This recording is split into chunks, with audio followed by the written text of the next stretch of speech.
पिछले दिनों social media पे कुछ चल रहा है, उसके संबंध में वास्तविक स्थिति की जानकारी आपके माध्यम से देना है। गुरुदेव, अभी पिछले दिनों सभी लोगों ने सुना होगा व्हाट्सएप और सोशल मीडिया के माध्यम से, सम्मेद शिखर जी पर 2 तीर्थयात्रियों की असमय देह परिवर्तन हो गया। कारण कुछ भी रहे हों, आयु कर्म उनका समाप्त हो गया था, इसलिए उनका देह परिवर्तन हो गया। एक सोशल मीडिया के माध्यम से ये जानकारी प्राप्त हुई कि मोटरसाइकिल से जा रहे थे गुरुदेव, उनकी डेथ हो गई, गिरने से ब्रेन हेमरेज हो गया और मोटरसाइकिल वाला उन्हें छोड़ के चला गया।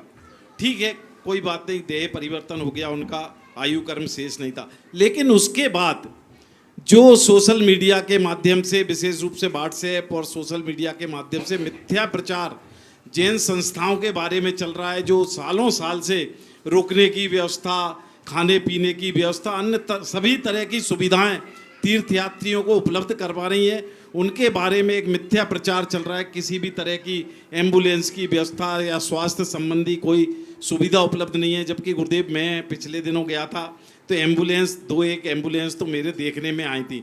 तो इस संबंध में गुरुदेव मेरा निवेदन है कि समाज को वस्तु स्थिति की जानकारी प्राप्त हो ताकि इस मिथ्या प्रचार से बचा जा सके।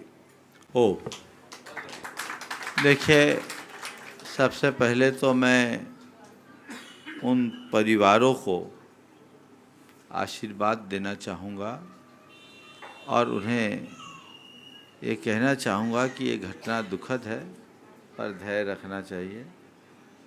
ये मान करके चले कि उनके साथ यही होनी थी। जीवन की कहानी कहीं भी पूरी हो सकती है, लेकिन जिसका अंत सम्मेद शिखर जी में, और वह भी वंदना के क्रम में हो, वो आज नहीं कल वंदनीय पद को प्राप्त करने वाला। वो शिखर जी से शिखर पर ही जाएगा, नीचे जाने वाला कोई नहीं है। स्वाभाविक है कि किसी का वियोग कतई अच्छा नहीं लगता, लेकिन इस वियोग के उपरांत भी अगर कोई अच्छे भाव से कर्म करता है तो अच्छी गति को प्राप्त होता है, हमें ये समझना चाहिए। इसलिए इस बात को लेकर किंचित भी दुख ना करे, सहन करे। मैं दोनों परिवारों को आशीर्वाद देता हूँ कि उनके अंदर ऐसा धैर्य, ऐसी समझ, ऐसा संयम और ऐसी शक्ति आए कि इस विपत्ति को सह सके। अब रहा सवाल सोशल मीडिया में प्रचारित होने वाली भांति भांति की बातों का। एक्चुअल में लोगों को सम्मेद शिखर जी की कोई भी ज़मीनी हकीकत का पता ही नहीं। कुछ सलाह मैं आपके माध्यम से आज पूरे देश की जनता को देना चाहूँगा और ये चाहूँगा कि इसे सब जगह फैलाए। सम्मेद शिखर जी को लेकर भावनात्मक जुड़ाव स्वाभाविक है। मेरे हृदय में भी सम्मेद शिखर जी के प्रति जितना अनुराग है उतना किसी तीर्थ के प्रति नहीं, लेकिन वहाँ की ज़मीनी हकीकत बहुत अलग है। वहाँ हमारे अधिकार बहुत सीमित हैं। बहुत सी बातें हैं जो मैं मंच से कहना उचित नहीं समझता, पर संकेतों में आप बातें समझ रहे हैं। अभी 2-3 बातें मैं आप सबसे कहूँगा कि जैसे स्वास्थ्य सेवाओं और सुविधाओं की, वहाँ की जो सेवाएं अभी हो रही है, एक एम्बुलेंस गुनाइतन का है, एक एम्बुलेंस श्री सेवायतन का है, ये 2 एम्बुलेंस तो इधर हुआ, एक एम्बुलेंस निहारिका में, एक एम्बुलेंस तीर्थ क्षेत्र कमेटी में, ये 4 एम्बुलेंस हुई, और 2 एम्बुलेंस श्वेतांबर समाज में है और एक वहाँ के स्थानीय लोगों में है। 7 एम्बुलेंस वहाँ 24 घंटे सेवाएं में उपलब्ध है। ज़रूरत नहीं पड़ती वहाँ के लिए 15-15, 20-20 दिन तो उसे स्टार्ट करने की ज़रूरत नहीं पड़ती।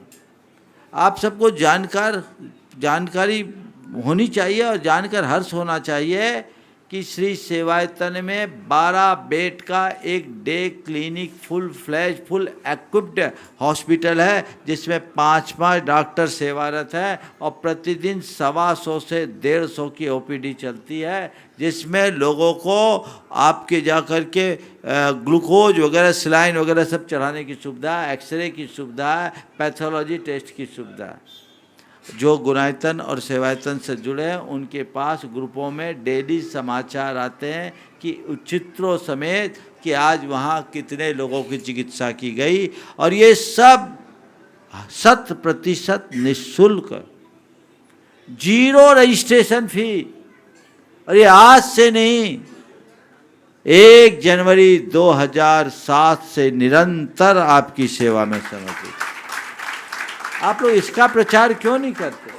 कितने लोगों को जीवन दान मिला है सेवायतन के माध्यम से, आपको पता है? कितने मुनियों और आयिकाओं के प्राणों की रक्षा हुई है सेवायतन के माध्यम से, आपको पता है?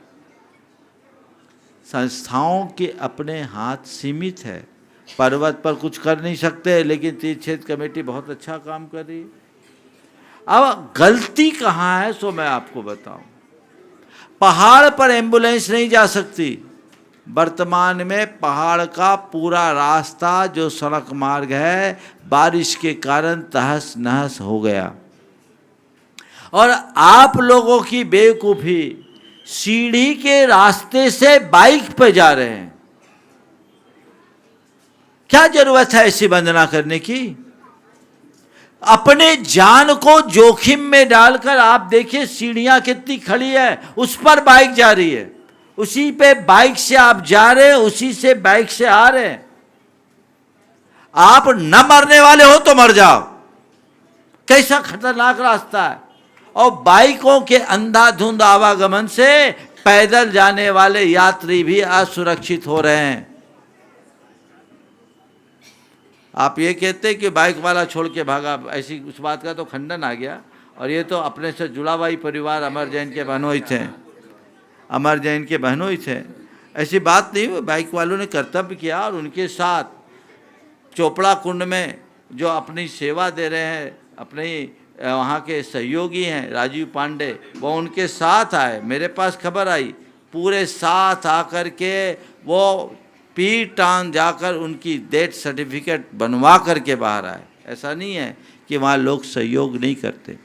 संस्थाएं अपनी सीमा में यात्रियों की जितनी सेवा कर सकती है वो करती है, लेकिन यात्रियों को भी अपने स्वास्थ्य के प्रति जागरूक होना चाहिए, तीर्थ के प्रति जागरूक होना चाहिए, धर्म के प्रति जागरूक होना चाहिए, कर्तव्य के प्रति जागरूक होना चाहिए। इस प्रकार सोशल मीडिया में हल्ला मचाने से कुछ नहीं होने वाला। क्या जरूरत है बाइक से जाने की? आपको आप डोली से जा सकते हैं। मैं चातुर्मास में कभी शिखर जी की वंदना नहीं करता, लेकिन जब मेरा जी आता नीचे जा करके तलहटी में जाकर निषिद्ध का बंधन सहित माथे पर रज लगाकर अपने आप को कृतार्थ महसूस करता। कभी चातुर्मास में मैं वहां नहीं गया।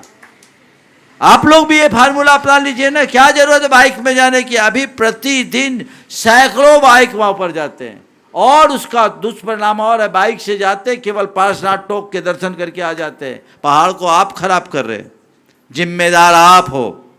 बदलाव लाइए। संस्थाओं को कोसने से कुछ नहीं होगा। पूरा परिक्षेत्र इकोसिस्टम जोन में है पर्वत का, वन विभाग के अंतर्गत है, वहाँ कोई ऊपर क्लिनिक नहीं खोली जा सकती। फिर भी 3-4 जगह वहाँ व्यवस्थाएं की हुई है, और पर्वत की संपूर्ण व्यवस्था दिगंबर समाज की तरफ से भारतवर्षीय दिगंबर जैन तीर्थ क्षेत्र कमेटी और श्वेतांबर समाज की तरफ से जैन श्वेतांबर सोसाइटी ही आधिकारिक रूप से करती है। सारी संस्थाएं उनको सहयोग देती, जितना कर सकती है वो ही कर सकती है। आप इस तरीके से भ्रम फैला करके कुछ नहीं पाएंगे।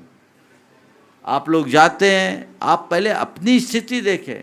कई लोगों के साथ ऐसा होता है, 1-2 घटनाएं अतीत में ऐसी हुई कि बच्चे को पहले से बीमारी थी, बुखार था, क्रोसिन दे के बुखार दबा दिया और बच्चे को ले गए क्योंकि टिकट बनी हुई थी, जांच कराई नहीं और उनका मस्तिष्क में मलेरिया चला गया। उसको तो बचा पाना बड़े बड़े हॉस्पिटल में, मल्टी सुपर स्पेशलिटी हॉस्पिटल में भी संभव नहीं है। क्या शिखर जी जैसी जगह में इतना बड़ा अस्पताल खोलना और चला पाना संभव है? आप व्हाट्सएप तो लगा दिए। आपकी जिम्मेदारी नहीं बचती कि आपका बच्चा यदि बीमार है तो आप पहले जांच परख करके आप यात्रा में ले जाएं, उनकी पर्याप्त चिकित्साएं करा करके आप ले जाएं। हमारे व्हाट्सएप वीरों को लिखना बहुत सरल दिखता है, ज़मीनी हकीकत पहचानिए। वहाँ जा कर के देखिए कि वहाँ आज आपको इतनी फैसिलिटीज उपलब्ध हो रही है, वो कैसे हो रही? वो सुविधाएं, इसलिए यात्रियों की संख्या बढ़ी। मैं 2005 से आज 2025 के बीच देख रहा हूँ, 20 सालों में बड़ा परिवर्तन है। एक समय था जब कनात लगते थे, 2005 की होली में मैं था, तो दलानों में कनात लगे थे, वहाँ लोग रुके थे, वो भी मैं देखा हूँ। उस समय यात्रियों की संख्या ज़्यादा से ज़्यादा पूरे साल में 5 से 7 लाख थी। आज यात्रियों की संख्या 25 से 30 लाख हो गई और फैसिलिटीज बढ़ी। ये किसके दम पर? ये वहाँ कार्यरत संस्थाओं के दम पर हुई। आपको उसका आभार मानना चाहिए। इसलिए किसी भी प्रकार की नकारात्मक बातें फैलाने से बचिए। साथ ही जो भी चीज़ें हैं, आप अपने स्वास्थ्य के प्रति खुद जागरूक रहिए। 2009 में जब 2-3-4 दुर्घटनाएं हुई, उस समय बाइक्स नहीं चलते थे, लोग पैदल जाते थे और गाड़ियों से जाते थे, डोली पे जाते थे। कार्डियक अरेस्ट आता है लोगों को, तो उस समय फिर सेवायतन ने एक पहल की थी, ऑक्सीजन किट देने की, ब्लड प्रेशर की जांच कराने की। नीचे तलहटी में 3 कैंप लगा रहता था। आप ब्लड प्रेशर किट लेके जा सकते हैं, अपने ब्लड प्रेशर चेक करा करके जा सकते हैं, ऑक्सीजन किट लेके जा सकते हैं। कुछ औषधियाँ भी रखी गई थी, लेकिन उसके बाद कुछ उसमें वैधानिक दिक्कतें आई। अपने को परामर्श किया कि ये आप इसके लिए अधिकृत नहीं हैं, कल कोई केस ना आ जाए संस्था में तो उसको बंद करना पड़ा। और उसमें भी ज़्यादातर लोग वहाँ जांच कराए बिना ऊपर जाते थे। 10 में से 1-2 ही जांच कराता था, तो उसको बंद कराना पड़ा। आप अपने सेहत के प्रति जागरूक रहिए। जीवन रक्षक औषधियाँ अपने साथ लेकर के जाइए। जो कार्डियक पेशेंट है, जिनका ब्लड प्रेशर है, जो डायबिटिक है, हाईली डायबिटिक है, उनको अपने शरीर की पूरी जांच परख करके ऊपर जाने की योजना बनानी चाहिए। संस्थाएं क्या कर सकती हैं? उनके हाथ बंधे हुए हैं और पहाड़ पर काम है, और ऐसा पहाड़ जिस पर आप चढ़ भी नहीं सकते। सड़क मार्ग से एम्बुलेंस ले जाने की सुविधा है, जितनी एम्बुलेंस उन संस्थाओं को आधिकारिक रूप से, लेकिन मार्ग ही ख़त्म हो गया। क्या करेंगे? इतनी बारिश हुई, लैंडस्लाइडिंग हुई है, मोटरसाइकिल तक जिस रास्ते पर नहीं जा सकती, वहाँ एम्बुलेंस कैसे जाएगी? कोई कैसे पहुँचेगा? तो ये चीज़ें हैं, ऐसी घटनाएं घटती है, और ये आज से नहीं, हर साल घटती है। कभी कभी जल्दी जल्दी घट जाती है, लेकिन साल में 10-12 दुर्घटनाएं तो आम बात है। इसे रोकने के लिए प्रयत्न करना चाहिए। लोग अपने स्वास्थ्य के प्रति जागरूक बने और पर्वत की वंदना अपने स्वास्थ्य का ख्याल रखते हुए करे, खींच तान करके न करे, भाव विशुद्धि से करे, और सोशल मीडिया में किसी प्रकार की नकारात्मकता न फैलाए। सम्मेद शिखर को सोशल मीडिया से बहुत ज़्यादा नुकसान पहुंचा है। जितने लोगों ने अपनी वीरता का प्रदर्शन किया है, सच्चे अर्थों में उनने सम्मेद शिखर के लिए संकट प्रकट किया है। उसका परिणाम सामने है। आपके व्हाट्सएप के काउंटर रिएक्शन आज वहाँ सामने दिख रहे हैं। जो ज़मीनी स्तर पर वहाँ रह रहे हैं, उनके सामने देखिए कि प्रतिक्रियाएं क्या हो रही है, परिणाम क्या है। इसलिए सम्मेद शिखर के विषय में आप सबको बहुत गंभीरता रखना चाहिए। ये संदेश सब तक पहुंचाना चाहिए, ताकि सब कुछ सुव्यवस्थित रह सके। उन परिवारों को मैं पुनः आशीर्वाद देता हूं कि जीवन मरण का कोई भरोसा नहीं। ये निमित्त है, उनको वहीं से जाने का था, चले गए, पर ये मान के चलो जहाँ से भी गए अच्छी जगह गए। ये बात तो बैठे बैठे भी हो जाता है। घर में पड़ा पड़ा इंसान भी पड़ा रह जाता है।